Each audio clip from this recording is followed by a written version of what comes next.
Hi!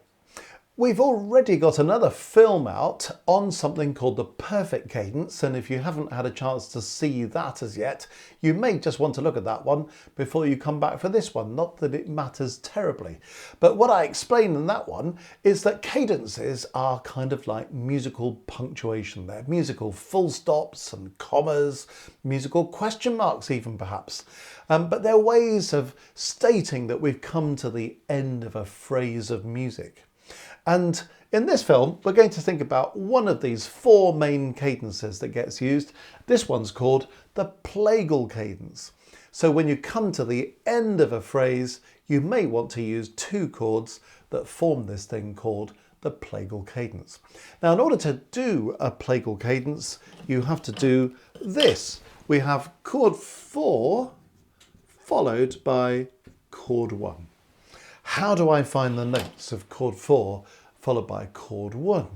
Well, first of all, if I'm in C major, for example, here's C, the first note of the scale. Here's F, the fourth note of the scale. There's C, we've got D and E, then we've got F as the fourth note. So what I do to form a triad is I take this C and I say, let's find the note that's 3 above it and the note that's 5 above it. So C, E, G is chord 1 in C major. It's a chord of C. It's sometimes called a tonic chord. So there we are, that's chord 1. For chord 4, I do exactly the same thing. Here's F, the fourth note of the scale. A is the third note above it. C is the fifth note above it. So F, A, C gives me the notes I need for chord 4. So a Plagal cadence is chord 4 followed by chord 1. So if I go 4 followed by 1, that's the recipe for a Plagal cadence. Sounds a bit odd if I just kind of play these in this sort of bold way, just as two triads.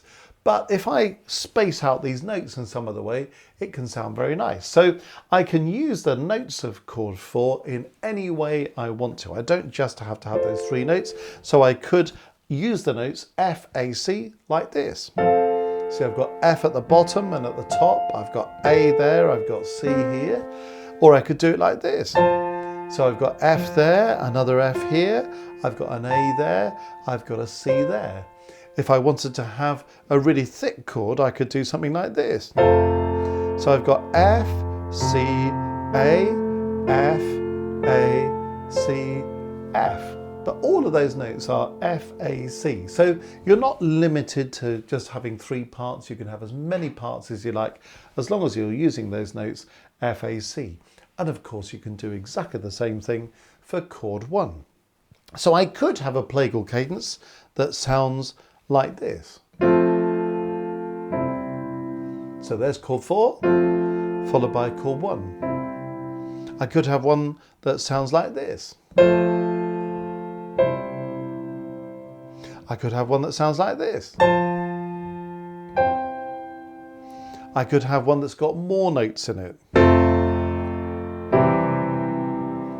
You see, the possibilities are endless as long as we're using those notes that belong to chord 4 followed by the notes that belong to chord 1. Sometimes the Plagal cadence is called the Amen cadence because there are hymns and pieces of music that are sometimes sung in church that have a kind of Amen at the end. But the trouble with that is that you can sing Amen to any two chords or any two notes really. So it's not the best way of sorting it out.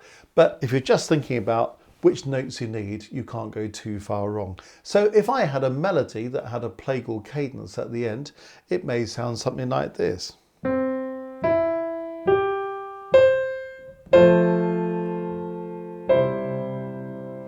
So you can hear it sounds like another kind of musical full stop.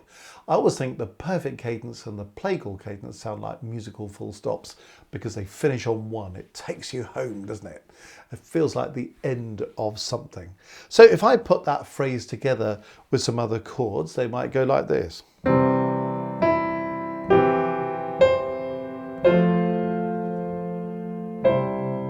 And you can hear that 4-1 at the end, giving me a Plagal cadence. So if you're a keyboard player, you might like to have some fun just playing around with this chord 4, chord 1 thing, working out how many different ways you could organise that at the keyboard. And even if you're not a keyboard player, that's fine. You can take your instrument or you can sing and you can work out a melody that uses these notes, followed by these notes. So you get the feeling of this chord 4 followed by this chord 1. And obviously if you're using these as chords, then the melody would have to belong as well. So you may have chord 4 with a melody like this. And then a 1. As long as those melody notes are spelling out these notes from chord 4 and chord 1. So there we are. I hope you have endless fun playing with the Plagal Cadence.